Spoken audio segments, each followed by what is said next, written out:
सम्पूर्णमा नमस्कार। प्रत्येक पटक चुनाव आउँछ, नेताहरू आउँछन्, ठुला ठुला भाषण छाड्छन्, तर त्यसले सामान्य जनताको जीवनमा के परिवर्तन आयो?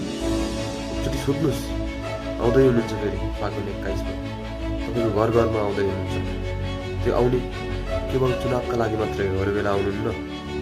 त्यही भएर यसपालि के गर्नुहोस् भन्दाखेरि तपाईँको घरमा जब नेता एउटा भोट माग्न आउँछ त्यतिखेर त्यो नेतालाई सोध्नुहोस्, जोसुकै होस्, मतलब नगर्नुहोस्, जोसुकै होस्, त्यसलाई प्रश्न सोध्नुहोस्, तपाईँले किन भोट दिने, तपाईँले हाम्रो लागि के गर्नुहुन्छ, हाम्रो गाउँठाउँलाई विकास गर्ने, रोजगारी सिर्जना गर्ने र यो ठाउँलाई विकसित गर्ने तपाईँसँग के योजना छ भन्ने प्रश्नहरू सोध्नुहोस्।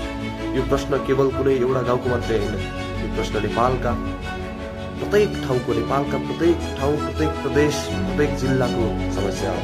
र यसलाई सम्बोधन गरेर हामी आज ल्याउँदैछौँ सार्वजनिक सुनवाई कार्यक्रम।